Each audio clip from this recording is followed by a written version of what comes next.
ఈరోజు మనం social studies TRT ఎస్సీలో భాగంగా ఎకనామిక్స్ సబ్జెక్ట్లో టాపిక్ రెవెన్యూ మరియు ఎక్స్పెండిచర్, రాబడి మరియు వ్యయం. ఏ దేశంలో అయినా ప్రభుత్వం ఆధునిక ప్రభుత్వాలన్నీ సంక్షేమ ప్రభుత్వాలుగా పేర్కొంటున్నారు. ఇప్పుడు ఏ దేశంలో అయినా సరే ఆ దేశం యొక్క ధ్యేయం ఏమై ఉంటుంది అంటే ప్రజా సంక్షేమమే ఆ ప్రభుత్వం యొక్క ధ్యేయంగా ఉంటుంది. పెట్టుబడిదారీ దేశాలైనా అంతే, తర్వాత సామ్యవాద దేశాలైనా అంతే. ఆధునిక ప్రభుత్వాలన్నీ సంక్షేమ ప్రభుత్వాలుగా మారిపోయాయి. పెట్టుబడిదారీ దేశాలు కూడా ప్రజల యొక్క సంక్షేమమే, వెల్ఫేరే ముఖ్యంగా భావిస్తున్నారు. అందుకోసం నేడు సామ్యవాద దేశాలే కాకుండా పెట్టుబడిదారీ దేశాలు, తర్వాత నియంతృత్వ దేశాలు, ఏ దేశంలో అయినా సరే పాలన ఎట్లా ఉంది అంటే ప్రజా సంక్షేమం ప్రభుత్వం యొక్క ధ్యేయంగా మారిపోయింది. ఇలాంటి పరిస్థితుల్లో పౌరుల సంక్షేమం కోసం ప్రభుత్వం ఏం చేస్తుందంటే వివిధ రకాల పాత్రలు నిర్వహిస్తుంది. పూర్వకాలంలో ప్రభుత్వం యొక్క పాత్ర ఎట్లా ఉంది అంటే పూర్వకాలంలో ఓన్లీ రాజ్యాన్ని సంరక్షించడం, దేశ భద్రతను కాపాడడం మాత్రమే రాజ్యం యొక్క ధ్యేయంగా, రాజ్యం యొక్క అల్టిమేట్ ఎయిమ్గా ఉండేది. కానీ ప్రస్తుతం నేటి ప్రపంచంలో, ఆధునిక ప్రపంచంలో మారుతున్న పరిస్థితులకు అనుగుణంగా ప్రభుత్వం యొక్క పాత్ర కూడా మారింది. ఒకటి, ప్రభుత్వం యొక్క పాత్ర ఏంది అంటే దేశ సంరక్షణ. దేశంని విదేశీ దండయాత్రల నుంచి కాపాడి దేశ ప్రజల్ని సురక్షితంగా ఉంచడం కోసం. ఎందుకు అంటే దేశం సురక్షితంగా ఉంటే ఇతర దేశస్తులు వచ్చి మన దేశంలో పెట్టుబడి పెట్టడానికి అవకాశం ఉంది. మన దేశంలో పెట్టుబడులు పెరగాలంటే మన దేశం ఎట్లుండాలి? సంరక్షణ ఉండాలి. దేశ సంరక్షణ, దేశాన్ని మనం కాపాడుకోగలగాలి. సార్వభౌమత్వ దేశం కాబట్టి ఇతర దేశాలకు తలగకుండా మన దేశం ఇతర దేశాల యొక్క విదేశీ దండయాత్రలను తిప్పికొట్టే విధంగా ఉండాలి. దానికోసం ప్రభుత్వం ఏం చేస్తుందంటే సైన్యం మీద పెద్ద మొత్తంలో ఖర్చు పెడుతుంది. ఈరోజు ఏ ప్రభుత్వాలైనా సరే ప్రతి దేశం కూడా తన దేశంలో రక్షణ రంగానికి ఎక్కువ ఇంపార్టెన్స్ ఇస్తుంది. అదేవిధంగా రెండవది శాంతి భద్రతలను పరిరక్షించడం. బహిర్గత పరిరక్షణే కాకుండా దేశ సంరక్షణకు సంబంధించి అంతర్గతంగా అంటే దేశం లోపల కూడా శాంతి భద్రతలు కాపాడాలి. ఎందుకంటే దేశంలోని రాష్ట్రాల మధ్య రాష్ట్రాల్లో అల్లకల్లోలా ఉంటే ఆ రాష్ట్రానికి పెట్టుబడులు తగ్గిపోతాయి. అందుకోసమే ప్రభుత్వాలు దేనికి ఇంపార్టెన్స్ ఇస్తాయంటే అంతర్గత కల్లోహాలు కలగకుండా దేశంలో శాంతి భద్రతలు నెలకొల్లేటట్లు చేస్తుంది. దీనికోసం పోలీస్ వ్యవస్థ మీద, లోకల్లో ఉండే పోలీస్ వ్యవస్థ మీద ఎక్కువ మొత్తంలో ప్రభుత్వం ఖర్చు పెడుతుంది. అదేవిధంగా విదేశస్తులు వచ్చి మన దేశంలో పెట్టుబడి పెట్టాలంటే మన దేశంలో శాంతి భద్రతలు ఎక్కువగా ఉండాలి. అదేవిధంగా మూడోది సామాజిక వస్తు సేవల్ని అందించడం.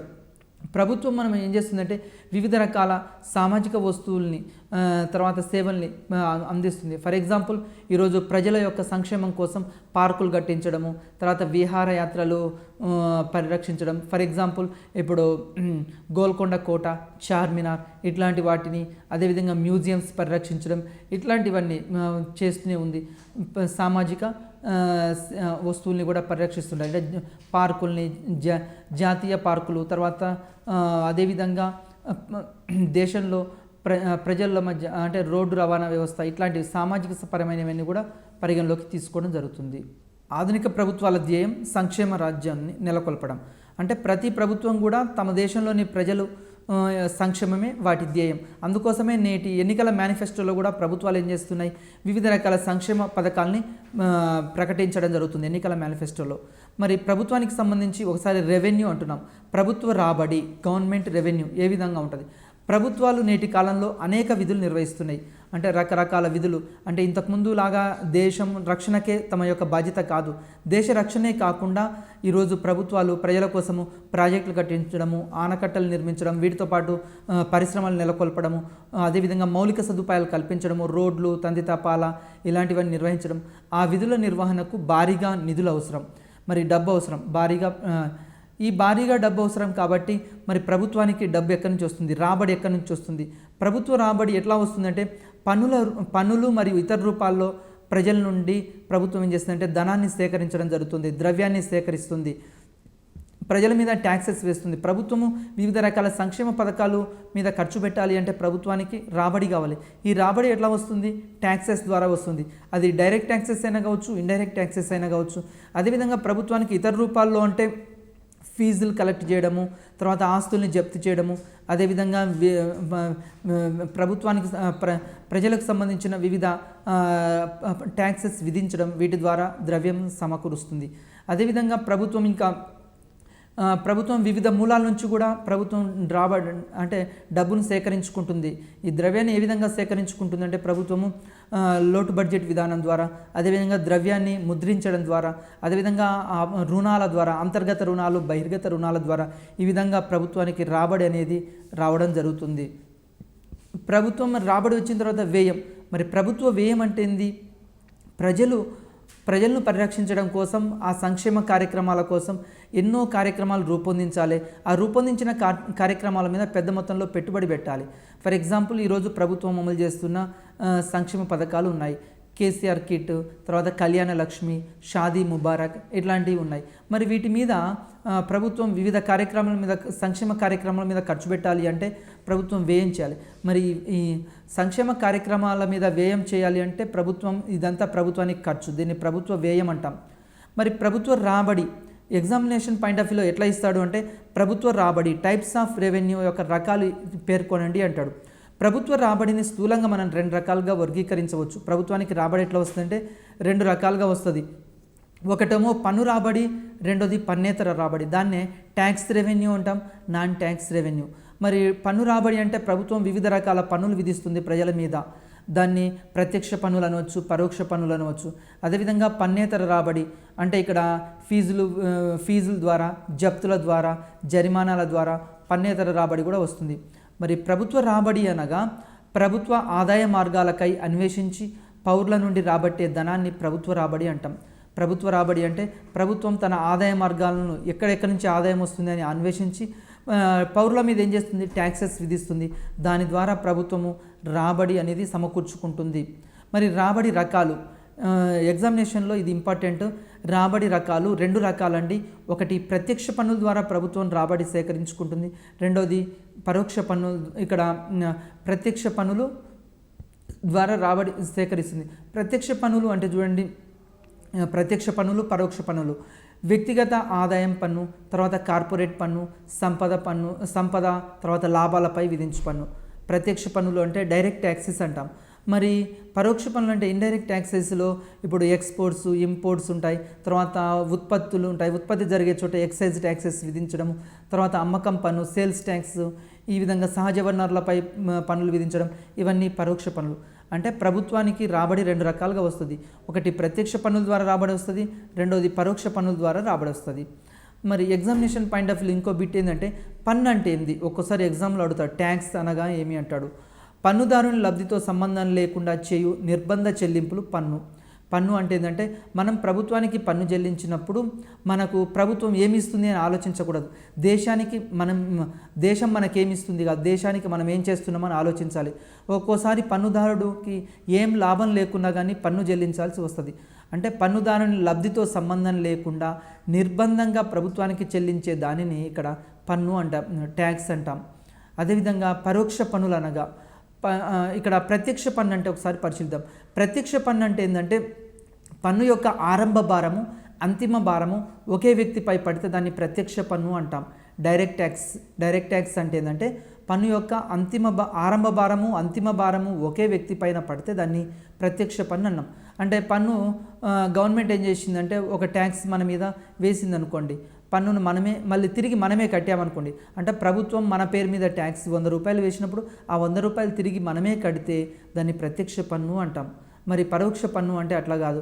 పన్ను యొక్క ఆరంభ భారం ఒకరిపైన, పన్ను యొక్క అంతిమ భారం మరొకరిపైన పడడాన్ని ఇక్కడ పరోక్ష పన్ను అంటాం. పరోక్ష పన్ను అంటే ఏంటంటే, పన్ను యొక్క ఆరంభ భారం ఒక వ్యక్తి పైన పడుతుంది, పన్ను యొక్క అంతిమ భారం మరి ఒక వ్యక్తి పైన పడుతుంది. ఆ విధంగా పడడాన్ని పరోక్ష పన్ను, ఇండైరెక్ట్ ట్యాక్సెస్ అంటాం. మరి ప్రత్యక్ష పన్నులకు ఎగ్జామ్లో ఏం చేస్తారంటే, ప్రత్యక్ష పన్నులకు ఉదాహరణలు ఇవ్వండి అని చాలాసార్లు ఎగ్జామ్లో అడిగాడు. డైరెక్ట్ ట్యాక్సెస్లో ఎట్లా ఉంటుందంటే, పన్ను యొక్క తొలి ప్రభావము, అంతిమ భారం, ఆరంభ భారం, అంతిమ భారం ఒకే వ్యక్తి పైన పడుతుంది. మరి ఎగ్జాంపుల్ ఏంది? ఇన్కమ్ ట్యాక్స్, తర్వాత ఆస్తి పన్నులు, ఇవన్నీ ప్రభుత్వానికి మనము డైరెక్ట్ ట్యాక్సెస్ రూపంలో చెల్లిస్తుంటాం. అదేవిధంగా ప్రభుత్వానికి సంబంధించి మన మీద వేసే పన్నులు అంటే ఇన్కమ్ ట్యాక్స్, ఆస్తి పన్ను, ఇవన్నీ ప్రత్యక్ష పన్నుల కిందకి వస్తాయి. నెక్స్ట్ పరోక్ష పన్నులు. కేంద్రం యొక్క ప్రత్యక్ష పన్నులు కూడా ఒకసారి పరిశీలిద్దాం. కేంద్రం యొక్క ప్రత్యక్ష పన్నుల్లో ఏమో ఉంటుందంటే, ఆదాయం పన్ను వస్తుంది, కార్పొరేషన్ పన్నులు వస్తాయి, ఎస్టేట్ సుంకం వస్తుంది, సంపద పన్ను వస్తుంది. ఇవి కేంద్రం విధించే పన్నులు. ఇప్పుడు ఆదాయం పన్ను ఉంది. ఇన్కమ్ ట్యాక్స్ ఎవ్రీ ఇయర్ మనము ఇన్కమ్ ట్యాక్స్ని పే చేస్తూనే ఉంటాం, ఎవ్రీ ఇయర్ పే చేస్తుంటాం. అదేవిధంగా కార్పొరేషన్ ట్యాక్సెస్ కంపెనీల మీద వేస్తుంటుంది ప్రభుత్వం. అదేవిధంగా ఎస్టేట్ సుంకము ఇక్కడ ఆస్తుల మీద వేయడం జరుగుతుంది, సంపద మీద, బహుమతుల మీద, వీటన్నిటి మీద కేంద్రం విధించే ప్రత్యక్ష పన్నులు. నెక్స్ట్ అనుపాత పన్ను. పన్నుల్లో ఫస్ట్ ఒకసారి చూద్దాం. పన్ను ఎన్ని రకాలుగా ఉంటుంది. ఫస్ట్ అనుపాత పన్ను చూద్దాం. అనుపాత పన్ను అంటే ఏంటంటే ఆదాయానికి అనుపాతంగా విధించే పన్నుని ఇక్కడ అనుపాత పన్ను అంటాం. అనుపాత పన్ను అంటే ఏంటంటే ఆదాయం ఏ రేట్లో పెరిగితే పన్ను కూడా అదే రేట్లో ఉంటుంది. ఫర్ ఎగ్జాంపుల్ పన్ను ఆదాయంతో సంబంధం లేకుండా విధించేదాన్ని అనుపాత పన్ను అంటాం. ఇక్కడ ఫర్ ఎగ్జాంపుల్ 40,000 పైన ఆదాయం ఉన్నవారు 20% పన్ను చెల్లించాలనుకోండి. 50,000 ఆదాయం ఉన్నవారు కట్టే పన్ను కూడా ఎంత ఉంటుందంటే అంతే ఉంటుంది. ఎందుకు అంటే ఇక్కడ పన్ను యొక్క ఆదాయంతో సంబంధం ఉండదు. ఇక్కడ పన్ను ఆదాయంతో సంబంధం ఉండదు. అనుపాతం అంటే ఇక్కడ ఫర్ ఎగ్జాంపుల్ ఇప్పుడు ఎట్లా వస్తుందంటే 40,000 బై 50,000, 50,000 నుంచి 40,000 తీసేయండి. 40,000 పైన ఆదాయం ఉన్నవారు ఎంత ట్యాక్స్ కట్టాలంటే 20% కట్టాలి. మరి 50,000 పైన ఆదాయం ఉన్నవారు ఎంత ట్యాక్స్ కట్టాలంటే 50,000 మైనస్ 40,000 అంటే 10,000. ఈ 10,000 ఇంటూ 20%, 20/100 ఈజ్ ఈక్వల్ టు ఎంత వస్తుంది? 2,000. ఈ 2,000ని ఇక్కడ అనుపాత పన్ను అని చెప్తున్నాం. నెక్స్ట్ పురోగామి పన్ను. పురోగామి పన్ను అంటే ఆదాయం పెరిగే కొలది పన్ను రేటు కూడా పెరగడం. ఆదాయం పెరిగితే పన్ను రేటు పెరగదాన్ని ఇక్కడ పురోగామి పన్ను అంటాము. పురోగామి పన్ను అంటే ఆదాయం పెరిగితే పన్ను రేటు పెరుగుతుంది, ఆదాయం తగ్గితే పన్ను రేటు తగ్గుతుంది. ఆదాయానికి పన్నుకు మధ్య ఇక్కడ ప్రత్యక్ష సంబంధం ఉంది, అనులోమ సంబంధం ఉంది. అంటే ఇక్కడ ఆదాయానికి పన్ను రేటుకి ఎట్లా ఉంది? ప్రత్యక్ష సంబంధం ఉంది. 40,000, 60,000 మధ్య గల ఆదాయం గలవారు 20% చెల్లించదలిస్తే 50,000 ఆదాయం గలవారు చెల్లించేది. ఇక్కడ 50,000 అంటే 60,000 నుంచి 50,000 తీసేస్తే ఎంత? 10,000. ఈ 10,000ను ఇక్కడ ఎంత చెల్లించాలి అంటే 2,000 చెల్లించాలి. ఈ విధంగా పురోగామి పన్ను అంటే ఆదాయం పెరిగితే పన్ను రేటు కూడా పెరుగుతుంది. అందుకోసమే గవర్నమెంట్ విధించే పన్నులు కూడా చూడండి. ఈరోజు 2.5 లక్షల వరకు పన్ను ఉండదండి. ఇప్పుడు ప్రస్తుతం మన ఇన్కమ్ ట్యాక్స్ ప్రకారం ఎంత అంటే 2.5 లక్షల వరకు పన్ను ఉండదు. ఒకవేళ 2.5 లక్షల నుంచి 5 లక్షలు ఇట్లా ఉందనుకోండి, 5 lakhs ఉందనుకోండి మన ఇన్కమ్ సంవత్సర ఆదాయం, అప్పుడు ప్రభుత్వం ఎంత విధిస్తుంది అంటే ఇక్కడ ప్రభుత్వం 5% విధిస్తుంది. అదేవిధంగా 5 lakhs నుంచి 10 lakhs మధ్యలో ఒక పన్ను రేటు ఉంది. 10 lakhs ఏబో ఇక్కడ 20%, తర్వాత 30% ఈ విధంగా ఉన్నది. పురోగామి పన్ను అంటే ఆదాయం పెరిగితే పన్ను రేటు పెరుగుతుంది, ఆదాయం తగ్గితే పన్ను రేటు తగ్గుతుంది. మరి ఇక్కడ 60,000 లక్ష రూపాయల మధ్య సంపాదించేవారు 30% చెల్లించదలిస్తే ఎంత అంటే 40,000 బై 30 అంటే 60,000 లక్ష రూపాయల నుంచి 60,000 తీసేస్తే 40,000 ఇంటూ 30% వేస్తే మనకి ఇక్కడ వచ్చేది ఆ పన్ను చెల్లించాలి. అంటే ఇక్కడ ఆదాయం పెరుగుతుంది. మరి పురోగామి పన్నుల వల్ల లాభం ఏంది? లాభం ఏంది అంటే ఈ పురోగామి పన్ను వల్ల ఎక్కువ ఆదాయం ఉన్న వాళ్ళు ఎక్కువ పన్ను కట్టాలి, తక్కువ ఆదాయం ఉన్న వాళ్ళు తక్కువ పన్ను కట్టాలి. దీనివల్ల దేశంలో ఆదాయ సమానతలు తగ్గించబడతాయి. దేశంలో ఆదాయ సమానతలు తగ్గించడానికి అవకాశం ఉంటుంది. ఎట్లా అంటే ఎక్కువ ధనికుల మీద ఎక్కువ పన్ను, పేదవారి మీద తక్కువ పన్ను పడడానికి అవకాశం ఉంది. దీనివల్ల దేశంలో ఆదాయ సమానతలు తగ్గుతూ ఉంటాయి. అందుకోసం పురోగామి పన్నులు అనేవి భారతదేశం లాంటి దేశాలకు ఇక్కడ ఉపయోగకరంగానే ఉంటుంది. నెక్స్ట్ అదేవిధంగా తిరోగామి పన్ను. తిరోగామి పన్ను అంటే ఏంటంటే తక్కువ ఆదాయ వర్గాల వారు కొనే వస్తువులపై ఎక్కువ పన్ను, ఎక్కువ ఆదాయ వర్గాల వారు కొనే వస్తువులపై అంటే ఎక్కువ ఆదాయ వర్గాల వారు కొనే వస్తువులపై తక్కువ పన్ను విధించడం. ఈ తిరోగామి పన్నుని ఎందుకు వేస్తారంటే జనరల్గా మీకు డౌట్ వస్తుంది, ఏం సార్ తక్కువ ఆదాయం ఉంటేనేమో ఎక్కువ పన్నట, ఎక్కువ ఆదాయం ఉంటేనేమో తక్కువ పన్ను అని ఇక్కడ డౌట్ వస్తుంది. అంటే తక్కువ ఆదాయం ఉన్న వాళ్ళకి ఎక్కువ పన్ను ఎందుకు వేస్తున్నారంటే కొన్ని రకాల వస్తువులు, ఫర్ ఎగ్జాంపుల్ ఇప్పుడు పేదవారు ఉన్నారు, మిడిల్ క్లాస్ ఫ్యామిలీస్ ఉన్నారు, వాళ్ళు ఏసీలు, ఫ్రిడ్జ్లు, రిఫ్రిజిరేటర్, కార్స్ ఇట్లాంటివి ఉన్నాయనుకోండి, వాటి మీద ఎక్కువ పన్ను రేటు విధించాలి ప్రభుత్వం. ఎక్కువ పన్ను రేటు విధిస్తే దాని అర్థం ఏంటంటే ఆ వస్తువుల్ని కొనకుండా చూడడము ప్రభుత్వం యొక్క ధ్యేయము. ఏ వస్తువులను అయితే కొనొద్దని పేదవారు లేకుంటే మిడిల్ క్లాస్ వాళ్ళు కొనొద్దు అనుకుంటారో ఆ వస్తువుల మీద, విలాస వస్తువుల మీద ఎక్కువ పన్ను రేటు విధించడము. తర్వాత మామూలుగా మిడిల్ క్లాస్ వాళ్ళు ఉపయోగించే వస్తువుల మీద తక్కువ రేటు పన్ను విధించడం ఇట్లాంటివి చేస్తే దీనివల్ల దేశంలో ఏమవుతుందంటే ఆదాయ సమాన తగ్గడానికి కూడా అవకాశం ఉంది. అంటే దేశంలో ఏం చేస్తుంది, తక్కువ ఆదాయ వర్గాల వారు విలాస వస్తువుల్ని కొనకుండా ఆ వస్తువుల యొక్క ప్రోత్సాహాన్ని తగ్గించడానికి ఈ పన్ను అనేది ఉపయోగపడుతుంది. పన్ను విధింపు నియమాలు. మరి పన్ను విధించేటప్పుడు మనకు వివిధ రకాల నియమాలు ఉన్నాయండి. వివిధ ఆర్థికవేత్తలు చెప్పారు, షిండే చెప్పాడు, తర్వాత ఆడమ్ స్మిత్ చెప్పాడు. ఆడమ్ స్మిత్ కూడా ఏమంటాడు అంటే, ఒక తేనెటీగ మకరందం నుండి ఒక తేనెటీగ ఏం చేస్తుందంటే పుష్పం నుండి మకరందాన్ని ఏ విధంగా స్వీకరిస్తుందో, ఒక తేనెటీగ పుష్పం నుండి మకరందాన్ని ఏ విధంగా స్వీకరిస్తుందో ప్రభుత్వం కూడా పన్నులు ఆ విధంగా వసూలు చేయాలి అంటాడు ఆడమ్ స్మిత్. పన్ను విధించడానికి వివిధ రకాల నియమాలు ఉన్నాయి. దాంట్లో ఒకటి సమతా నియమము. సమతా నియమం అంటే ధనికుడు పేదవాని కంటే ఎక్కువ పన్ను చెల్లించుట. ఇక్కడ ధనికుడు ఎట్లా చెల్లించాలి, పేదవాళ్ళ కంటే ఎక్కువ పన్ను చెల్లించాలి, పేదవాళ్ళు తక్కువ పన్ను చెల్లించాలి, ధనికులు ఎక్కువ పన్ను చెల్లించాలి. ఇందాక మనం చెప్పిన ఇక్కడ తిరోగామి పన్ను దీనికి ఉపయోగపడుతుంది. అండ్ అదేవిధంగా ఎందుకు అంటే పేదవాళ్ళ యొక్క ద్రవ్య ఉపాంత ప్రయోజనం ఎట్లా ఉంటుంది అంటే పేదవాళ్ళకి ఎక్కువగా ఉంటుంది, అదే ధనికులకి ద్రవ్య ఉపాంత ప్రయోజనం తక్కువగా ఉంటుంది. కాబట్టి ధనికుల మీద ఎక్కువ పన్ను విధించి పేదవాళ్ళ మీద తక్కువ పన్ను విధిస్తే ఏమవుతుందంటే దేశంలో ఆదాయ సమానత తగ్గడానికి అవకాశం ఉంది. తర్వాత సమతా నియమం పాటించవచ్చు. ఇది పన్ను నియమాలు.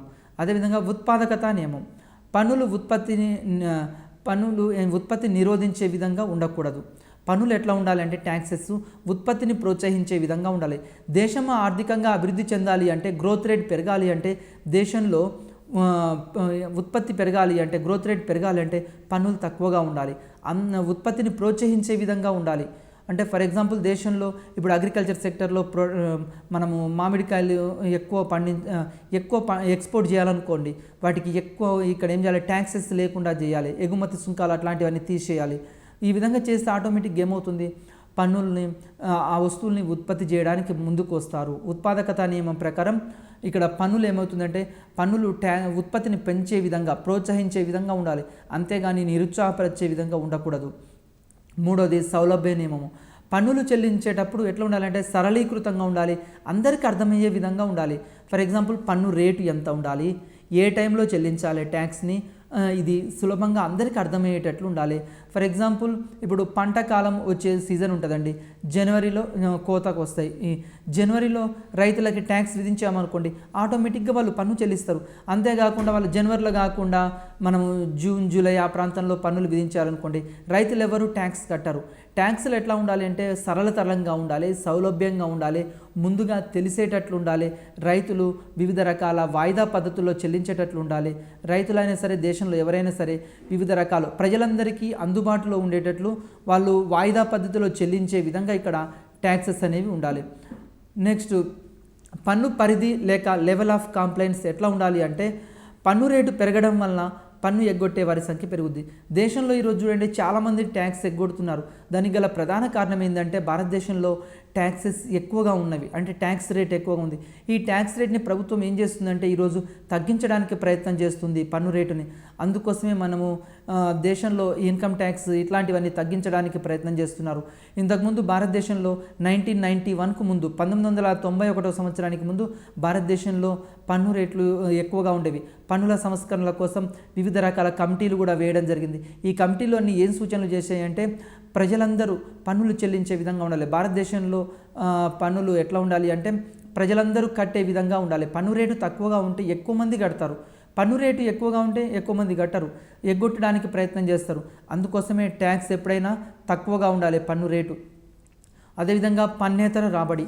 ప్రభుత్వానికి పన్నులు ఇన్కమ్ రెండు రకాలుగా వస్తుంది. రాబడి ప్రభుత్వానికి ఇన్కమ్ ఎట్లా వస్తుందంటే, ఒకటి ట్యాక్సెస్ ద్వారా రాబడి వస్తుంది, రెండోది నాన్ ట్యాక్సెస్ ద్వారా రాబడి వస్తుంది, అంటే పన్నేతర రాబడులు. ఇంతకుముందు పన్ను రాబడిలో ఏమేమి చెప్పాము, ప్రత్యక్ష పన్నులు, పరోక్ష పన్నులని పన్ను రాబడిలో చెప్పడం జరిగింది.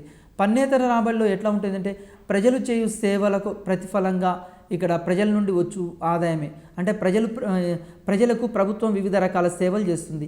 ఈ సేవలకు ప్రతిఫలంగా ప్రజల నుండి కొంత ట్యాక్స్ వసూలు చేసుకోవచ్చు. ఫర్ ఎగ్జాంపుల్ ఇప్పుడు ప్రజల కోసము ప్రభుత్వం ఏం చేస్తుంది, రోడ్లు వేస్తుంది. రోడ్లు నిర్మించినప్పుడు ఆ రోడ్డుకి అయ్యే ఖర్చుని అక్కడ ట్యాక్స్ విధించుకోవచ్చు. అదేవిధంగా పార్కులు నియమిస్తుంది. పార్కులు నియమించినప్పుడు దాంట్లో ఎంట్రీ ఫీజు అట్లాంటివి పెట్టవచ్చు. అంటే ప్రజలకు ప్రభుత్వం ఏం చేస్తుందంటే వివిధ రకాల సేవలను అందిస్తుంది. ఆ సేవలకు ప్రతిఫలంగా కూడా పన్నులు విధించుకోవచ్చు. ఇది పన్నేతర రాబడి. అదేవిధంగా ప్రభుత్వ సంస్థల నుండి వచ్చే ఆదాయం. ప్రభుత్వ రంగ సంస్థలు ఉన్నాయి. ప్రభుత్వ రంగ సంస్థల నుండి ప్రభుత్వానికి వచ్చేదాన్ని కూడా పన్నేతర రాబడి కింద తీసుకుంటాం. ఈరోజు గవర్నమెంట్లో బిఎస్ఎన్ఎల్ అయినా సరే, తర్వాత మనకు ప్రభుత్వానికి రైల్వేస్, తర్వాత అదేవిధంగా పోస్టల్ డిపార్ట్మెంటు, ఇవన్నీ ప్రభుత్వానికి సంబంధించినవి. అంటే గవర్నమెంట్ అదేవిధంగా సింగరేణి ఉన్నది. అంటే ప్రభుత్వానికి సంబంధించినవి ఆస్తులు, అంటే ప్రభుత్వ సంస్థల నుండి వచ్చే రాబడులు. ఈరోజు ఆర్టీసీ ఉంది, ఆర్టీసీ నుంచి వచ్చే ఇన్కమ్, ఇట్లాంటివన్నీ ప్రభుత్వ సంస్థల నుండి వచ్చేదాన్ని ఇక్కడ పన్నేతర రాబడిగా తీసుకుంటాం. మూడోది ప్రభుత్వ ఆస్తులు అమ్మకాల ద్వారా వచ్చే ఆదాయం. అంటే దీన్ని డిజిన్వెస్ట్మెంట్ అని చెప్తాం. ఫర్ ఎగ్జాంపుల్ నష్టాలు వచ్చాయనుకోండి, ఎప్పుడైతే నష్టాలు వస్తాయో ఆ సంస్థల్ని ప్రభుత్వం ఏం చేయొచ్చు, మూసివేస్తుంది. ఈ మూసివేసి ఆ ఉన్న ఆస్తుల్ని అమ్మడం ద్వారా కొంత ఆదాయం రాబట్టుకుంటుంది. దీన్ని డిజిన్వెస్ట్మెంట్ అని చెప్తుంటాము. ఇట్లా కూడా ప్రభుత్వానికి ఆదాయం వస్తుంది. అదేవిధంగా అప్పులు చేయడం, రుణాలు చేయడం. ఫర్ ఎగ్జాంపుల్ దేశ అంతర్గతంగా రుణాలు చేయొచ్చు, బహిర్గతంగా రుణాలు చేయొచ్చు. దేశీయ రుణాలు, విదేశీ రుణాలు అని చెప్తాం. ఇప్పుడు ఒక వ్యక్తి ఏ విధంగా అప్పు చేస్తాడో దేశం కూడా దేశంలోని అంతర్గతంగా ప్రజల నుండి అప్పులు తీసుకోవచ్చు. అదేవిధంగా ఇంకా విదేశీ రుణాలు అంటే ఐఎంఎఫ్, ఐబిఆర్డి ఇట్లాంటి సంస్థల నుంచి కూడా ప్రభుత్వం ఏం చేస్తుంది, అప్పులు తెస్తుంది. అంటే రాష్ట్ర ప్రభుత్వాలైనా కేంద్ర ప్రభుత్వమైనా మన దేశంలో సంక్షేమ కార్యక్రమాలు అమలు చేసేటప్పుడు ఈ డబ్బు సరిపోకుంటే విదేశాల నుండి, ఐఎంఎఫ్ నుంచి, వరల్డ్ బ్యాంక్ నుంచి, అక్కడి నుంచి రుణాలు తీసుకొని ఇక్కడ దేశంలో రుణాలు తీసుకుంటుంది. ఇది పన్నేతర రాబడి. అదేవిధంగా లోటు ద్రవ్య విధానం డెఫిసిట్ ఫైనాన్స్ అని చెప్తాం. ఇక లోటు ద్రవ్య విధానం అంటాం. లోటు ద్రవ్య విధానం అంటే ఏంటి అంటే ప్రభుత్వము మరి లోటు ఏర్పడ్డది, అంటే ప్రభుత్వ రాబడి కంటే వ్యయం ఎక్కువైంది. ప్రభుత్వ రాబడి కంటే వ్యయం ఎక్కువైనప్పుడు ప్రభుత్వం ఏం చేస్తుందంటే అదనంగా కరెన్సీని ముద్రిస్తుంది. ఈ అదనపు కరెన్సీని ముద్రించడం ద్వారా ప్రభుత్వం ఏం చేస్తుంది, ఇక్కడ ఇన్కమ్ సంపాదించుకుంటుంది, రాబడి సంపాదించుకుంటుంది. అంటే అదనపు కరెన్సీ ముద్రణ ద్వారా కూడా ఇక్కడ ప్రభుత్వం సమకూర్చుకుంటుంది. ఈ విధంగా పన్నులు రెండు రకాలు, ఒకటి ప్రత్యక్ష పన్నులు, రెండోది పరోక్ష పన్నులు అని చెప్పాము. ప్రత్యక్ష పన్నుల్లో ఏం తీసుకుంటున్నాం, ఎగ్జాంపుల్ ఆదాయం పన్ను, సంపద పన్ను, కార్పొరేట్ పన్ను. ఎగ్జామ్లో వెరీ వెరీ ఇంపార్టెంట్ అండి. ఎట్లా ఇస్తాడంటే ఎగ్జామ్లో ఈ క్రిందిది ప్రత్యక్ష పన్ను కానిదేది అంటాడు. ఆప్షన్ ఏ కార్పొరేట్ పన్ను, ఆప్షన్ బి ఆదాయం పన్ను, ఆప్షన్ సి సంపద పన్ను, ఆప్షన్ డి ఎక్సైజ్ సుంకం అని ఇస్తాడు. ఈ క్రింది వాటిలో ప్రత్యక్ష పన్ను కాందేంది, ఎక్సైజ్ సుంకం కాదు. ఎక్సైజ్ సుంకం అనేది పరోక్ష పన్ను. కాబట్టి ఎగ్జామినేషన్లో ఇట్లా మ్యాచ్ ద ఫాలోయింగ్లో ఇస్తాడు. కాబట్టి మనకు ఫస్ట్ ప్రత్యక్ష పన్నులు అంటే ఏంది, దానిలో ఉన్న రకాలు ఏంది అవి తెలుసుకోవాలి.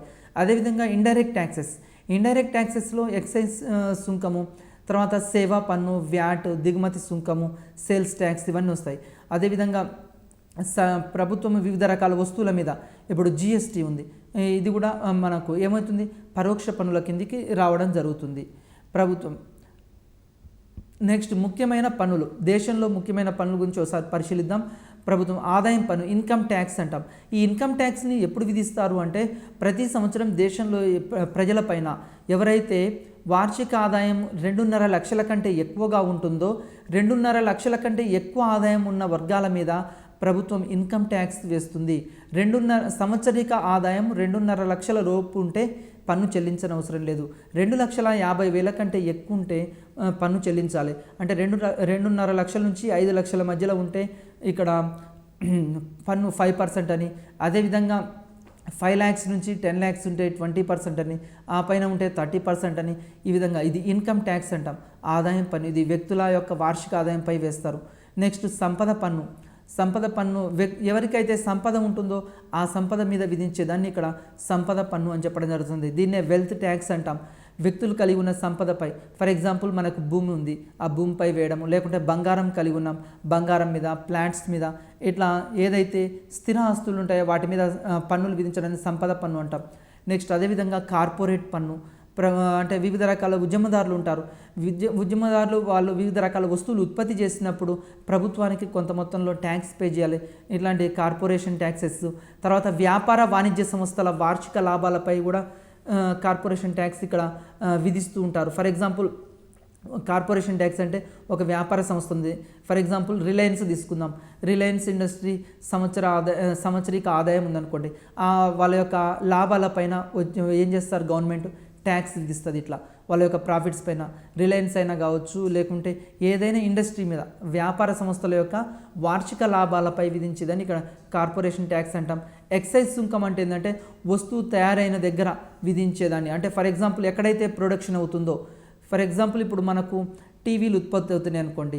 టీవీలు ఉత్పత్తి బాంబేలో ఉత్పత్తి అవుతున్నాయి అనుకోండి. ఆ బాంబే ప్రదేశంలో ఎక్కడైతే ఆ కంపెనీ ఉందో ఆ కంపెనీ మీద శాంసంగ్ అయినా ఇట్లా ఏ కంపెనీ ఉంటే ఆ కంపెనీ మీద ట్యాక్స్ విధించడాన్ని దాన్ని ఎక్సైజ్ సుంకం అని చెప్తాం. అదేవిధంగా వ్యాట్, ఉత్పత్తికి చేకూర్చిన విలువపై విధించే పన్ను. వ్యాట్ అంటే వాల్యూ యాడెడ్ ట్యాక్స్. ఉత్పత్తిలో ఫర్ ఎగ్జాంపుల్ ఉత్పత్తిలో ఒక దశ నుండి మరొక దశకు చేరుకోవడం ద్వారా కొంత విలువ పెరుగుతుంది. ఆ విలువ పైన వేసేదాన్ని వ్యాట్ అని చెప్పడం జరుగుతుంది. నెక్స్ట్ అదేవిధంగా సేవా పన్నులు. సేవలపై కూడా ప్రభుత్వం వివిధ రకాల పన్నులు విధిస్తూ ఉంటుంది. ఫర్ ఎగ్జాంపుల్ ఇప్పుడు చూడండి, స్పీడ్ పోస్ట్ చేస్తాం మనం. స్పీడ్ పోస్ట్ చేయగానే దాని మీద కొంత పన్ను విధించడం జరుగుతుంది. అదేవిధంగా మనం మొబైల్ రీఛార్జ్ చేస్తాం. రీఛార్జ్ చేసినప్పుడు కూడా మన రీఛార్జ్లో కూడా మనకు ట్యాక్స్ ఉంటుంది, సర్వీస్ ట్యాక్స్ ఉంటుంది. అదేవిధంగా బస్సు ఎక్కుతాం, బస్సు ఎక్కిన ట్రైన్ ఎక్కిన దాంట్లో కూడా సర్వీస్ ట్యాక్స్ అనేది ఉండడం జరుగుతుంది. అంటే ఇక్కడ సర్వీస్ ట్యాక్స్ అంటే మనం ప్రభుత్వం నుంచి ఏవైతే సేవలు పొందామో ఆ సేవలపై విధించే పన్నుని ఇక్కడ సేవా పన్నుగా ట్రీట్ చేస్తాం. అదేవిధంగా దిగుమతి సుంకం. మనము ఎక్కడైతే వస్తు సేవలు దిగుమతి అవుతున్నాయో అక్కడ దిగుమతి అయ్యే ప్రదేశంలో వాటిపై విధించే సుంకాన్ని దిగుమతి సుంకం అని చెప్పడం జరుగుతుంది. అదేవిధంగా సేల్స్ ట్యాక్స్. సేల్స్ ట్యాక్స్ ప్రతి వస్తువు పైన, ఏ వస్తువు అయితే మనం కొంటుంటామో ఆ కొనే వస్తువులపైన ఏం చేస్తాం, సేల్స్ ట్యాక్స్ అనేది ఇంక్లూడింగ్ ఆల్ ట్యాక్సెస్ లేకుంటే ఎక్స్ట్రా ట్యాక్సెస్ అని మనం చూస్తుంటాం. వస్తువుల యొక్క అమ్మకాలపైన పన్నులు విధించడం జరుగుతుంది. అదేవిధంగా వస్తు సేవా పన్ను, దీన్ని జిఎస్టీ అంటాం, గూడ్స్ అండ్ సర్వీసెస్ ట్యాక్స్. ఇంతకుముందున్న పన్నులన్నింటినీ తొలగించి ప్రభుత్వం ఏం చేస్తుందంటే ఇప్పుడు కొత్త పన్ను తీసుకురావడం జరిగింది. దీన్ని అంటే దేశవ్యాప్తంగా ఒకే పన్ను రేటు ఉండాలి అని. ఎందుకంటే పాత పన్నుల్ని రద్దు చేసి, పాత పన్నులు ఎట్లున్నాయి, ఒక్కో రాష్ట్రంలో ఒక్కో విధంగా పన్నులు ఉన్నాయండి. ఫర్ ఎగ్జాంపుల్ ఆంధ్రప్రదేశ్లో ఒక రేటు, తెలంగాణలో ఒక రేటు, తర్వాత కర్ణాటకలో ఒక రేటు ఒకే వస్తువుపై. ఫర్ ఎగ్జాంపుల్ ఒక వస్తువు తీసుకున్నాం అనుకోండి, శాంసంగ్ కలర్ టీవీ తీసుకుందాం. ఈ కలర్ టీవీలో తెలంగాణలో ఒక రేటు ఉంటుంది, ఆంధ్రప్రదేశ్లో ఒక రేటు ఉంటుంది, మహారాష్ట్రలో ఒక రేటు ఉంటుంది. ఈ విధంగా కాకుండా దేశవ్యాప్తంగా అన్ని రాష్ట్రాల్లో ఒకే విధమైన పన్నులు వసూలు చేయాలనే ఉద్దేశంతో గూడ్స్ అండ్ సర్వీసెస్ ట్యాక్స్ని తీసుకురావడం జరిగింది ప్రభుత్వం. నెక్స్ట్ కానీ జిఎస్టీ బిల్లు ద్వారా ఇప్పటి వరకు దేశవ్యాప్తంగా ఒకే రకమైన పన్ను చెల్లించాలని ఈ బిల్లుని పార్లమెంట్లో ప్రవేశపెట్టారు. జిఎస్టీని కూడా ఇక్కడ ఆమోదించడం జరిగింది. నరేంద్ర మోడీ ప్రధానమంత్రిగా ఉన్నప్పుడు ఈ నరేంద్ర మోడీ ప్రధానమంత్రి కాలంలో ఈ జిఎస్టీ బిల్లుని మనం ఆమోదించడం జరిగింది. దీనివల్ల ఏమవుతుందంటే వినియోగదారులకి వ్యయం తగ్గే అవకాశం ఉంది. జిఎస్టీ వల్ల ఒక వస్తువుపై వ్యయం తగ్గి దాని ధరలు తగ్గడానికి అవకాశం ఉంది. ఎందుకు అంటే వివిధ రాష్ట్రాల్లో వివిధ రకాల పన్నులు కాకుండా ఒకే పన్ను దేశవ్యాప్తంగా ఉండడం ద్వారా దాని యొక్క వ్యయం తగ్గి పన్నులు ఇంకా ఆ వస్తువు యొక్క ధర కూడా తగ్గడానికి అవకాశం ఉంది. ఇది స్థూల జాతీయోత్పత్తిలో 1 నుంచి 1.7% వరకు పెరిగే అవకాశం ఉందని విశ్లేషకుల అంచనా. అంటే ఇట్లా పన్నులు తగ్గడం ద్వారా మన జిఎన్పి అంటే మన గ్రాస్ నేషనల్ ప్రోడక్ట్ ఎంత పెరగడానికి అవకాశం ఉందంటే 1% నుంచి 1.7% వరకు పెరగడానికి అవకాశం ఉందని ఇక్కడ విశ్లేషకులు అంచనా వేస్తున్నారు. మరి వస్తు సేవా పన్ను అంటే ఏంది, ఒకసారి జిఎస్టీ అంటే ఏందో ఒకసారి పరిశీలిద్దాం. ఈ జిఎస్టీ బిల్లును అనుసరించి ఏకీకృత పన్ను విధానం తీసుకురావడం.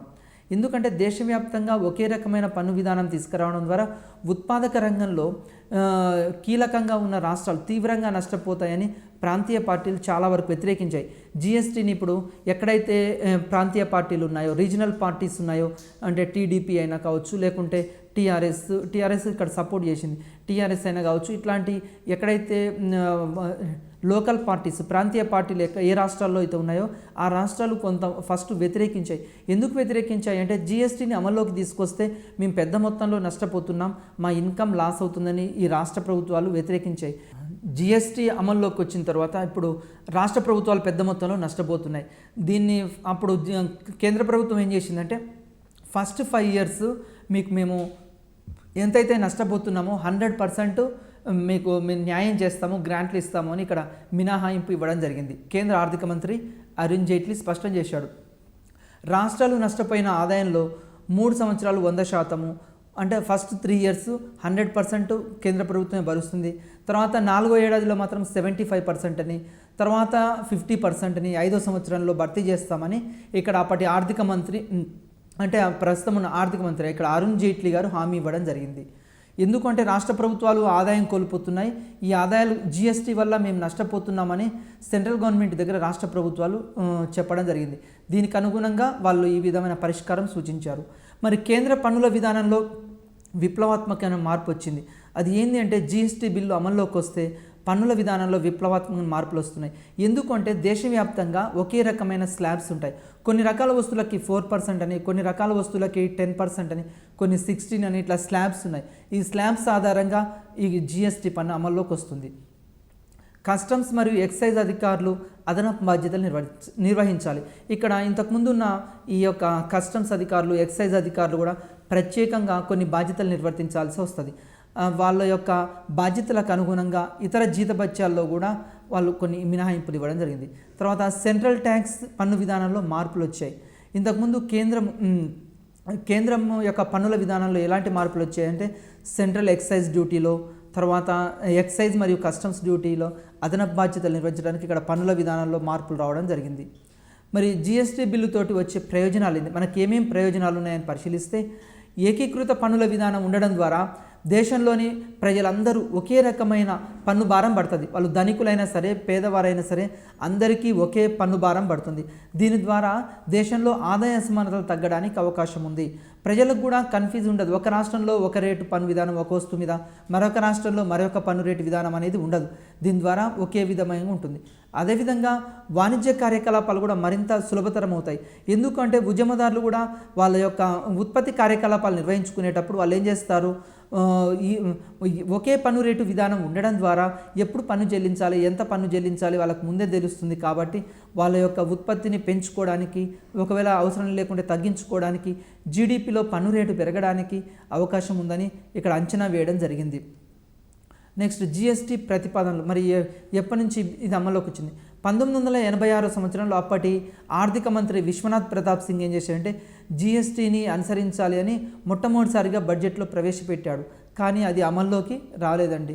2000 సంవత్సరంలో వాజ్పేయి ప్రభుత్వము అధికారంలో ఉన్నప్పుడు జీఎస్టీ మీద చర్చలు జరిపింది. అప్పుడు పశ్చిమ బెంగాల్లో వెస్ట్ బెంగాల్లో అప్పుడు వెస్ట్ బెంగాల్ యొక్క ఫైనాన్స్ మినిస్టర్ ఆధ్వర్యంలో ఆసియా గుప్తా ఆధ్వర్యంలో అక్కడ ఒక కమిటీ నియమించడం జరిగింది.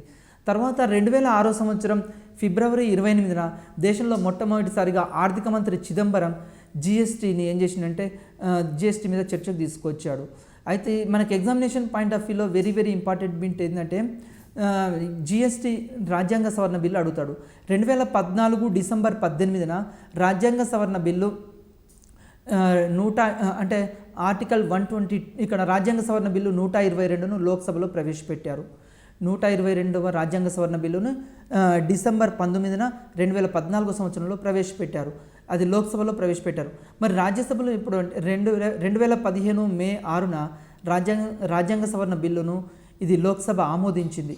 ప్రవేశపెట్టిందేమో డిసెంబర్ 19న, లోక్సభ ఆమోదించింది మాత్రం అది మే 6, 2015 లోక్సభ జీఎస్టీ బిల్లును ఆమోదించింది. 2015 మే 12న రాజ్యాంగ సవరణ బిల్లు 122ను రాజ్యసభలో ప్రవేశపెట్టారు. తర్వాత 2016 ఆగస్టు 3న రాజ్యాంగ సవరణ బిల్లు 122ను రాజ్యసభ 2/3 మెజార్టీతోటి ఆమోదించడం జరిగింది. ఎగ్జామినేషన్లో బిట్ ఎట్లా అడుగుతాడంటే రాజ్యసభ ఎప్పుడు 2/3 మెజార్టీతోటి ఈ జీఎస్టీ బిల్లును ఆమోదించింది అని అడగవచ్చు. అంటే 2016 ఆగస్టులో ఆమోదించింది. మరి రాజ్యాంగ సవరణ బిల్లు ఆమోదించాలి అంటే ఆ బిల్లుపై ఖచ్చితంగా 50% రాష్ట్రాలు ఆమోదించాలి. ఏ రాజ్యాంగ సవరణ బిల్లు అయినా సరే పార్లమెంట్లో ఆమోదం పొందాలంటే ఖచ్చితంగా రాష్ట్రాల్లో 50% ఆమోదించాలి. తర్వాత రాజ్యాంగ సవరణ బిల్లుని ఇక్కడ ఎన్ని రాష్ట్రాలు ఆమోదించాయి అంటే ఈ యొక్క జీఎస్టీ బిల్లును ఆమోదించిన మొట్టమొదటి రాష్ట్రం ఏంది అంటే ఇక్కడ అస్సోం రాష్ట్రం మొట్టమొదటి ఆమోదించింది. ఆ తర్వాత బీహార్, తర్వాత జార్ఖండ్, ఛత్తీస్గఢ్, తర్వాత 14వ రాష్ట్రం తెలంగాణ ఇక్కడ ఈ బిల్లును ఆమోదించడం జరిగింది. మరి వస్తు సేవా పన్ను జీఎస్టీ వస్తువులు మరియు సేవలపై విధించే గమ్య ఆధారిత పన్నుని ఉత్పత్తి నుంచి అంతిమంగా వినిమయం వరకు అన్ని దశల్లో దీన్ని విధిస్తారు. ఈ జిఎస్టీని ఏం చేస్తారంటే అన్ని దశల్లో ఈ ట్యాక్సెస్ని విధించడం జరుగుతుంది. మరి జిఎస్టీ పరిధి వెలుపల ఉంచాలని ప్రతిపాదించిన సరుకులేవి? మరి ఏమేమి సరుకులు జిఎస్టీకి వెలుపల ఉన్నాయి? మద్యము, పెట్రోలియము, ముడి చమురు ఇట్లాంటివి మొత్తం ఇవి సహజ వాయువు ఇట్లాంటివన్నీ జిఎస్టీ పరిధి వెలుపల ఉండడం జరిగింది. తర్వాత జిఎస్టీ పన్ను విధించి అమలు చేసే అధికారం ఎవరికి ఉంటుంది? ఎవరికి ఉంటుందంటే సిజిఎస్టీ అంటే central goods and services tax, మరియు అదేవిధంగా IGST integrated goods and services, ఇక్కడ గూడ్స్ అండ్ సర్వీసెస్ ట్యాక్స్ కేంద్రం విధిస్తుంది. అదేవిధంగా ఎస్జిఎస్టీని మాత్రం రాష్ట్రాలు విధిస్తాయి. తర్వాత ఐజిఎస్టీ అంటే ఏంటంటే జిఎస్టీ కింద కేంద్ర ప్రభుత్వం అంతర్రాష్ట్ర వస్తు సేవల సరఫరాపై సమగ్ర జిఎస్టీని ఇక్కడ విధిస్తుంది. ఈ విధంగా అంటే ఇక్కడ వస్తు సేవలపై విధించే పన్నుని ఇక్కడ జిఎస్టీగా చెప్తున్నాం. ఈ బిల్లు ద్వారా అంటే రాజ్యాంగంలోని 269 ఆర్టికల్ ప్రకారం ఈ యొక్క సేవా మండలి సిఫారసుల మేరకు పార్లమెంట్ చట్టం ద్వారా సూచించిన పద్ధతిలో కేంద్ర రాష్ట్రాలు పంపిణీ చేయాలి. అంటే కేంద్ర రాష్ట్రాలు ఈ పన్నులు విధించేటప్పుడు ఎవరు విధించాలి ఏందనేది ఇక్కడ ఒక మండలి అనేది ఉంటుంది. మరి జిఎస్టీని ఎవరు చెల్లిస్తారు అంటే సాధారణంగా సరుకులు లేదా సేవల్ని సరఫరా చేసే వాళ్ళే జిఎస్టీని చెల్లిస్తారు. అయితే దిగుమతులు మరియు ఎగుమతులపై ఇట్లాంటి ప్రత్యేకమైన సందర్భాల్లో కూడా ఉన్నాయి. అదేవిధంగా మనకు ప్రస్తుతం కేంద్రం వసూలు చేస్తున్న పన్నులేంది? ప్రస్తుతం కేంద్రం వసూలు చేస్తున్న పన్నులేంది అంటే జిఎస్టీ అమల్లోకి వచ్చిన తర్వాత కేంద్ర ఎక్సైజ్ సుంకం ఒకటి, తర్వాత ఎక్సైజ్ సుంకాలు, ఔషధాలు, సౌందర్య సాధనాలు. ఇది వెరీ వెరీ ఇంపార్టెంట్ అండి. ప్రస్తుతం కేంద్ర ప్రభుత్వం వసూలు చేస్తున్న పన్నులు ఏంటంటే కేంద్ర ఎక్సైజ్ ట్యాక్స్ ఒకటి, తర్వాత ఎక్సైజ్ సుంకాలు, ఇవి ఔషధాలపైన, సౌందర్య సాధనాలపైన విధిస్తారు. అదేవిధంగా ప్రత్యేక అదనపు కస్టమ్స్ సుంకం పైన కూడా విధించడం జరుగుతుంది. తర్వాత సర్వీస్ ట్యాక్స్, వస్తు సేవలపై కేంద్రం సర్ఛార్జీలు విధిస్తాయి. ఇవన్నీ సెంట్రల్ గవర్నమెంట్ విధించే ట్యాక్సెస్ కిందకి వస్తున్నాయి. మరి జిఎస్టీ వల్ల రాష్ట్రాల్లో రద్దయిన పన్నులు, ఇది కూడా వెరీ వెరీ ఇంపార్టెంట్ బిట్ అండి. జిఎస్టీ అమల్లోకి వచ్చిన తర్వాత రాష్ట్రాల్లో రద్దయిన పన్నులు ఏంటివంటే ఒకటి విలువ ఆధారిత పన్ను వ్యాట్ ఒకటి, తర్వాత వ్యాట్ రద్దయింది. అదేవిధంగా సెంట్రల్ సేల్స్ ట్యాక్స్ కూడా రద్దయింది. జిఎస్టీ వల్ల సెంట్రల్ సేల్స్ ట్యాక్స్ ఒకటి, వ్యాట్ ఒకటి రద్దు కావడం జరిగింది. తర్వాత ప్రవేశ సుంకం కూడా ఇప్పుడు రద్దయింది. ఎందుకంటే అన్ని రూపాల్లో రద్దయింది. వినోదం మరియు ఉల్లాసం పన్ను. మరి మనందరికీ తెలుసు ఈ యొక్క సుంకం ఎవరు విధిస్తారు? వినోదం పన్నైనా ఉల్లాసం పన్నైనా ఎవరంటే స్థానిక సంస్థలు విధించేది ఇది మామూలుగా. తర్వాత ప్రకటనలపై విధించే పన్ను, నెక్స్ట్ కొనుగోలు సుంకము, లాటరీలు, పందెము, జూదంపై విధించే సుంకము, ఈ విధంగా. మరి జిఎస్టీ అంటే ఏమిటి ఒకసారి చూద్దాం. వస్తు సేవల పన్ను చట్టం జిఎస్టీ లాభాపేక్ష లేని ఓ ప్రభుత్వ సంస్థ. ఇక్కడ కేంద్ర రాష్ట్ర ప్రభుత్వాలు పన్ను చెల్లింపుదారులతో సహా ఇతర భాగస్వామ్యులకు పరస్పర భాగస్వామ్యం అంటే ఇక్కడ అందిస్తాయి. అంటే కేంద్ర ప్రభుత్వం ఏం చేస్తుందంటే లాభాపేక్ష లేకుండా సాంకేతిక పరిజ్ఞానాన్ని, మౌలిక సదుపాయాలను మొదలైన సేవలన్నింటినీ అందిస్తుండే ట్యాక్స్ విధించేటప్పుడు. మరి పన్ను చెల్లింపుదారులు ప్రాథమికమైన రిజిస్ట్రేషన్, రిటర్నులు చెల్లింపు తదితర సేవలు అందిస్తారు. మరి పన్ను చెల్లింపుదారులు ఏం చేయాలంటే వాళ్ళు రిజిస్ట్రేషన్ చేసుకోవాలి. తర్వాత వాళ్ళ యొక్క సంవత్సర ఆదాయం ఎంతుందో వాళ్ళు ముందే చెప్పడం జరుగుతుంది. అదేవిధంగా ఏమేం వస్తువులు అమ్ముతున్నారు, కొంటున్నారు, ఇలాంటివి కూడా వాళ్ళు తెలియజేయాలి ప్రభుత్వానికి. తర్వాత పన్ను యొక్క జిఎస్టీలో ఏమైనా వివాదాలు వస్తే మరి ఎట్లా పరిష్కరించాలి? జిఎస్టీలో వచ్చే వివాదాలని ఏ విధంగా పరిష్కరించాలి అంటే కేంద్ర ప్రభుత్వం మరియు ఒకటి లేదా అంతకంటే ఎక్కువ రాష్ట్రాల మధ్య వస్తే, అంటే జిఎస్టీలో కేంద్ర ప్రభుత్వము ఒకటి లేదా రెండు రాష్ట్రాల మధ్య వచ్చిందనుకోండి వివాదం, మరి ఒకటి లేదా రెండు రాష్ట్రాలకైనా, కేంద్రానికి ఇతర రాష్ట్రాలకైనా, రాష్ట్రాలు ఇక్కడ మరి అప్పుడు ఎవరు పరిష్కరించాలి అన్నప్పుడు దీంట్లో ఒక మండలి అనేది ఉంటుంది. కేంద్ర ప్రభుత్వం ఒకటి, అంతకంటే ఎక్కువ రాష్ట్రాలు, ఒకటి కంటే ఎక్కువ రాష్ట్రాలు, లేకుంటే రాష్ట్రాల మధ్య వచ్చినప్పుడు ఐజిఎస్టీ, ఇక్కడ సమగ్ర వస్తు సేవల పన్ను. వాళ్ళు అంటే ఇక్కడ ఈ పన్నులు విధించేటప్పుడు సెంట్రల్లో జిఎస్టీకి ఒక మండలి అనేది ఉండడం జరుగుతుంది. తర్వాత ఐజిఎస్టీ అంటే ఏంటంటే సమగ్ర వస్తు సేవల పన్ను, integrated goods and services tax. రాష్ట్రాల మధ్య వ్యాపారం జరుగుతుంది. మరి పన్ను రేట్లని ఎవరు విధిస్తారు అంటే కేంద్ర రాష్ట్రాలు సంయుక్తంగా ఇక్కడ పన్ను రేట్లను జిఎస్టీ మండలి అనేది ఉంటుంది. ఈ మండలి సిఫారసుల మేరకు ఇక్కడ పన్నులు విధిస్తూ ఉంటారు. జిఎస్టీ పాత్ర ఏమిటి? ఇక్కడ కేంద్ర ఆర్థిక మంత్రి ఏం చేస్తుందంటే రెవెన్యూ సహాయ మంత్రి, తర్వాత ఆర్థిక శాఖ అందరు కలిసి రాష్ట్ర ప్రభుత్వాలకు సిఫారసులు చేస్తారు. మరి జిఎస్టీ పరిధిలో విలీనమయ్యే కేంద్ర రాష్ట్ర ప్రభుత్వాలు సంస్థలు విధించే పన్నులు, తర్వాత వివిధ రకాల ట్యాక్సెస్, పెట్రోలియం అయినా ముడి చమురైనా వీటిపైన విధించే పన్నులన్నీ ఇక్కడ ఉండడం జరుగుతుంది. తర్వాత జిఎస్టీ సంబంధించిన చట్టాలు, తర్వాత ఐజిఎస్టీ సరఫరాలు జరిగే ప్రాంతాలన్నీ సూత్రాలు పాటించాలి. ప్రకృతి విపత్తులు ఇట్లాంటివి ఒకవేళ సంభవించినాయి అనుకోండి, అట్లాంటి సందర్భంలో నిర్ణీత కాల వ్యవధిలో పన్నుల విధింపు అనేది వివిధ రకాల రేట్లు, ప్రత్యేకమైన రేట్లు అనేవి ఉంటాయి. ఫర్ ఎగ్జాంపుల్ ఈశాన్య రాష్ట్రాలు ఉన్నాయి, గోవా, అస్సాం, ఈశాన్య రాష్ట్రాలు ఉన్నాయి మనకు. ఇప్పుడు అస్సాం, తర్వాత అరుణాచల్ ప్రదేశ్, అదేవిధంగా జమ్మూ కాశ్మీర్, హిమాచల్ ప్రదేశ్, ఉత్తరాఖండ్, ఈ రాష్ట్రాలకు సంబంధించి ప్రత్యేకమైన ఏర్పాట్లు ఉంటాయి ఇక్కడ. అదేవిధంగా ప్రభుత్వ వ్యయం, మరి గవర్నమెంట్ ఎక్స్పెండిచర్ అంటే ఏంది? ప్రభుత్వం పలు రకాల ఆర్థిక కార్యకలాపాలపైన వ్యయం చేస్తుంది, దాన్ని ప్రభుత్వ వ్యయం అంటాం. ఈరోజు ప్రభుత్వం ఏం చేస్తుందంటే వివిధ రకాల ఆర్థిక కార్యకలాపాలు చేస్తుంది, అంటే ప్రజా సంక్షేమం కోసం వివిధ రకాలుగా ఖర్చులు పెడుతుంది. ఇప్పుడు దేశ రక్షణకు సంబంధించి శాంతి భద్రతలు కాపాడడం కోసం, అదేవిధంగా దేశంలోని ప్రజలకు మౌలిక సదుపాయాలు కల్పించడం కోసం రోడ్లు వేయడము, తర్వాత టెలికమ్యూనికేషన్స్ డెవలప్ చేయడము, అదేవిధంగా ప్రభుత్వము ఆనకట్టలు నిర్మించడము, అదేవిధంగా ప్రాజెక్టులు నిర్మించడం, ఇట్లాంటివన్నీ. అదేవిధంగా సంక్షేమ పథకాలకు పెన్షన్స్ ఇవ్వడము, సబ్సిడీలు ఇవ్వడము, గ్యాస్ సబ్సిడీ, వృద్ధాప్య పెన్షన్లు, వితంతు పెన్షన్లు, ఇట్లాంటివన్నీ ప్రభుత్వము వివిధ రకాల వ్యయాలు అనేవి చేస్తుంది. ఈ ప్రభుత్వ వ్యయాన్ని కూడా తిరిగి మళ్ళీ రెండు రకాలుగా వీస్తారు. ఒకటి అభివృద్ధి వ్యయం అనేది, రెండోది అభివృద్ధేతర వ్యయం అని. ఒకటి అభివృద్ధి వ్యయం అంటే ఏంటంటే సాంఘిక ఆర్థిక అంశాలపై పెట్టిన ఖర్చు. ఫర్ ఎగ్జాంపుల్ ఒక ప్రాజెక్టు నిర్మించింది, అభివృద్ధి వ్యయం కిందకి వస్తుంది. అభివృద్ధేతర వ్యయం, ప్రభుత్వము పెన్షన్స్ ఇస్తుంది, అది అభివృద్ధేతర వ్యయం. అంటే అభివృద్ధేతర వ్యయం అంటే పరిపాలన పరంగా, ఫర్ ఎగ్జాంపుల్ దేశంలో పోలీస్ రక్షణ రంగం పైన విధించడము, పోలీసుల పైన పెట్టే ఖర్చు, ఇవన్నీ కూడా అభివృద్ధేతర వ్యయం. అదేవిధంగా ఉద్యోగస్తుల జీతాలు, తర్వాత మూలధన ఆస్తులు తయారు చేయడం అనే అంశం దృష్ట్యా అదేమవుతుందంటే అభివృద్ధి పన్ను అవుతుంది. మరి ప్రభుత్వ వ్యయము, తర్వాత రాబడి వ్యయం, ప్రభుత్వ వ్యయాన్ని మళ్ళీ రాబడి వ్యయము, మూలధన వ్యయం రెండు రకాలుగా విభజించవచ్చు. రాబడి వ్యయం అంటే రెవెన్యూ ఎక్స్పెండిచరు, తర్వాత క్యాపిటల్ ఎక్స్పెండిచర్ అని రెండు రకాలుగా విభజిస్తారు. మరి రాబడి వ్యయం అంటే ఏంటంటే సాధారణ పరిపాలన, దేశ రక్షణ, పాఠశాలలు నిర్మించడము, కళాశాలలు నిర్మించడము, హాస్పిటల్స్, తర్వాత పెన్షన్స్, ఇవన్నీ సాధారణ పరిపాలన కిందికి వస్తాయి. మరి మూలధన వ్యయం అంటే ఏంటంటే ఇక్కడ నీటిపారుదల ప్రాజెక్టులు నిర్మించడము, బహుళార్థక సాధక ప్రాజెక్టులు నిర్మించడము, అదేవిధంగా దేశంలో వివిధ రకాల జాతీయ పార్కులు, రోడ్లు, వీటన్నిటిపైన పెట్టేదాన్ని మూలధన వ్యయంగా ట్రీట్ చేస్తాం. మరి అప్పుడప్పుడు యుద్ధం సమయంలో ప్రభుత్వానికి అయ్యే వ్యయం ఉంటుంది, యుద్ధ సమయంలో అయ్యే వ్యయం. ప్రభుత్వం యొక్క వ్యయం యొక్క ముఖ్య ఆశయం ఏంది? అసలు ప్రభుత్వం ఎందుకు ఖర్చు పెడుతుంది అంటే ప్రజా సంక్షేమం కోసమే. ఈరోజు ఆధునిక ప్రభుత్వాలన్నీ కూడా వెల్ఫేర్ స్టేట్స్గా మారినాయి. ప్రభుత్వ రుణం అంటే ఏంది? మనం ఏ విధంగా అయితే రుణం తెచ్చుకుంటామో, ప్రభుత్వ వ్యయం, ప్రభుత్వ రాబడిని మించినప్పుడు ప్రభుత్వానికి మరో మార్గం ఏంటంటే అప్పు తెచ్చుకోవడం, ప్రభుత్వ రుణం.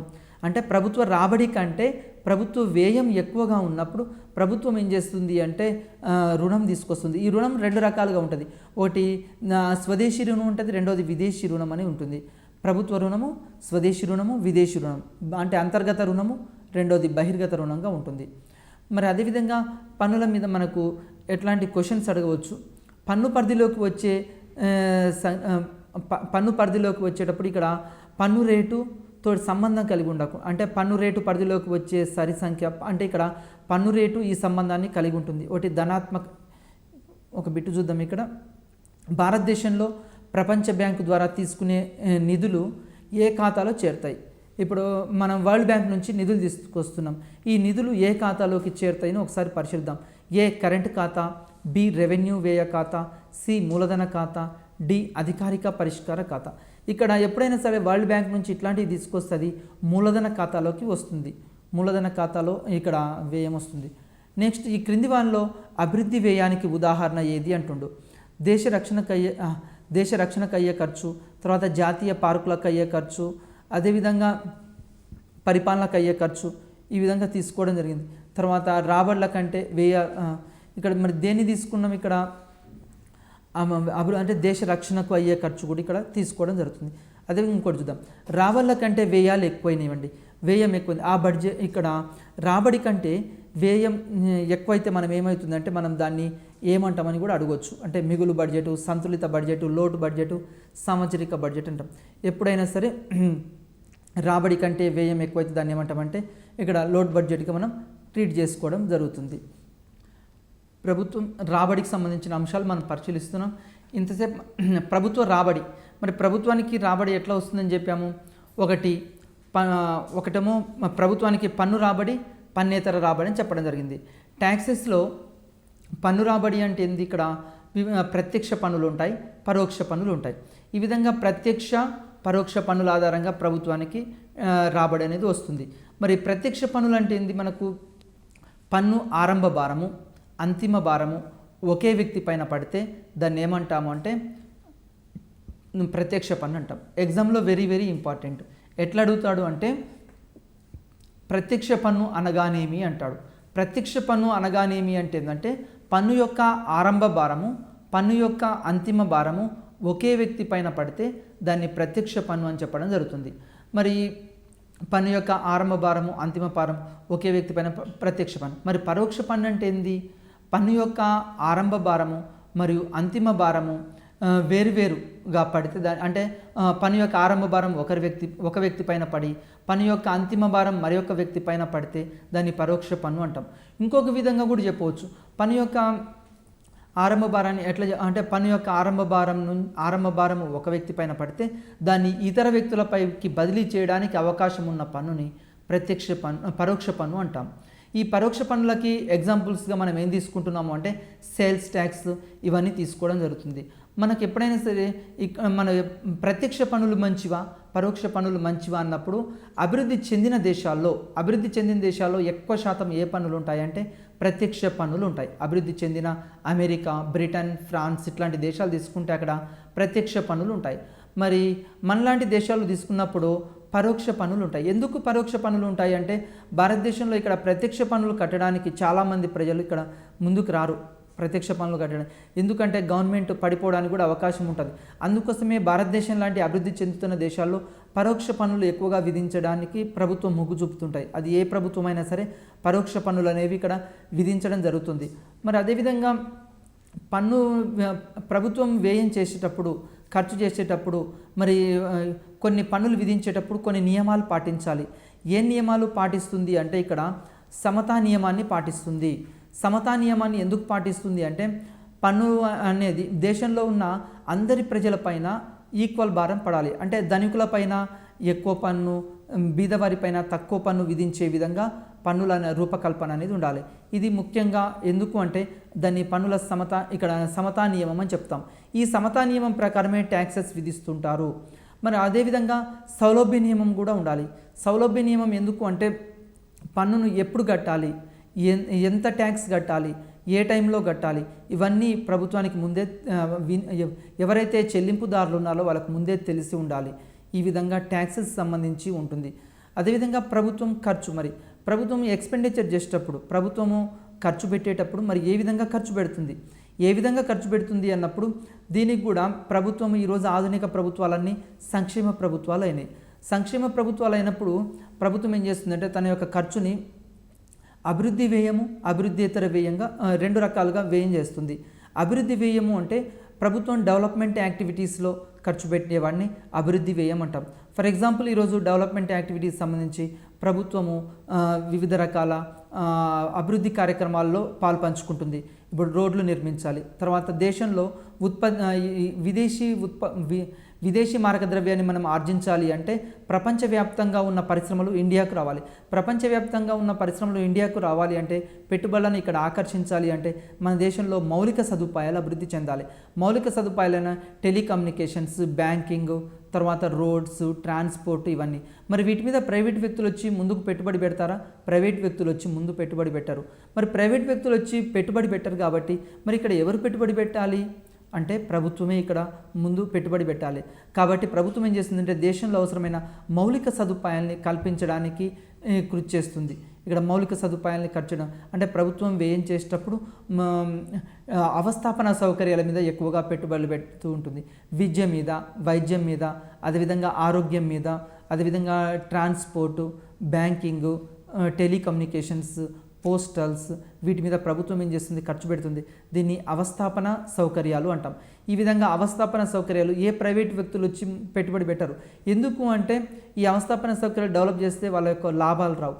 కాబట్టి మరి ప్రభుత్వము సేవా దృక్పథంతో ప్రభుత్వం వీటిని డెవలప్ చేస్తుంది. దీన్ని డెవలప్ చేస్తే ఆటోమేటిక్గా ఇతర వ్యక్తులు వచ్చి మన దేశంలో అంటే విదేశీ పెట్టుబడులు మన దేశానికి ఆకర్షించడానికి అవకాశం ఉంది. ఏ దేశంలో అయితే మౌలిక సదుపాయాలు ఎక్కువగా ఉంటాయో ఆ దేశంలో అక్కడ పెట్టుబడి పెట్టడానికి అవకాశం ఉంది. ఈరోజు హైదరాబాద్ రాష్ట్రం, హైదరాబాదు క్యాపిటల్ సిటీ తీసుకోండి. ఈ హైదరాబాద్ క్యాపిటల్ సిటీలో ఎక్కువ పెట్టుబడులు ఎందుకు పెడుతున్నారు అంటే ఇక్కడ ఇన్ఫ్రాస్ట్రక్చర్ పరంగా టెలికమ్యూనికేషన్స్, బ్యాంకింగ్, తర్వాత సులభంగా ప్రభుత్వము ఏం చేస్తుంది, లైసెన్సులు ఇవ్వడం, ఇట్లాంటివన్నీ చేస్తుంది. కాబట్టి ఇక్కడ పెట్టుబడులు పెట్టడానికి ప్రపంచవ్యాప్తంగా కూడా ముందుకు వస్తున్నారు. అంటే ఎక్కడైతే పెట్టుబడులు పెట్టడానికి అవకాశం ఉంటుందో, మరియు అదేవిధంగా శాంతి భద్రతలు కూడా ఇక్కడ ప్రభుత్వం చేయాల్సిన వ్యయం శాంతి భద్రతలపైన. శాంతి భద్రతలు ఎక్కడైతే కాపాడుతారో, ఎక్కడైతే సుస్థిరంగా ఉంటున్నాయో శాంతి భద్రతలు, అక్కడ ఎక్కువ పెట్టుబడి పెట్టడానికి సంస్థలు ముందుకు వస్తూ ఉంటాయి. అంటే ఏ దేశంలో అయితే శాంతి భద్రతలు ఉంటాయో, ఏ దేశం అయితే రక్షణ పరంగా సెక్యూరిటీ ఉంటుందో, ఎక్కడైతే వారికి ఒక ఆస్తులకు భద్రత ఉంటుందో అక్కడ పెట్టుబడి పెట్టడానికి ముందుకు వస్తుంది. అందుకోసమే ప్రభుత్వం ఈరోజు శాంతి భద్రతల మీద కూడా ఎక్కువ పెట్టుబడులు పెట్టడానికి అవకాశం ఉంది. ఇది ప్రభుత్వ వ్యయానికి సంబంధించి. ఇవి అభివృద్ధి పరంగా. మరి అదేవిధంగా అభివృద్ధియేతర వ్యయం అని చెప్తున్నాం. అభివృద్ధియేతర వ్యయము అంటే ప్రభుత్వం ఏం చేస్తుంది అంటే తన ప్రజల సంక్షేమం కోసం కొన్ని రకాల కార్యక్రమాలు తీసుకుంటుంది. వెల్ఫేర్ స్కీమ్స్ తీసుకుందాం. ఈరోజు వెల్ఫేర్ స్కీమ్స్లో కూడా పెట్టుబడులు అంటే పెన్షన్స్ ఇవ్వడము, అదేవిధంగా ఫీజు రియంబర్స్మెంట్ ఇవ్వడము, అదేవిధంగా మనకు స్కాలర్షిప్స్ ఇవన్నీ విద్యార్థులకు స్కాలర్షిప్ ఇస్తారు. అదేవిధంగా ఉచిత విద్యుత్ ఇవ్వడం, ఇవన్నీ ఏంటివి, అభివృద్ధియేతర వ్యయం. దీని మీద పెట్టుబడి పెడితే మళ్ళీ ఏమైనా తిరిగి వస్తుందా?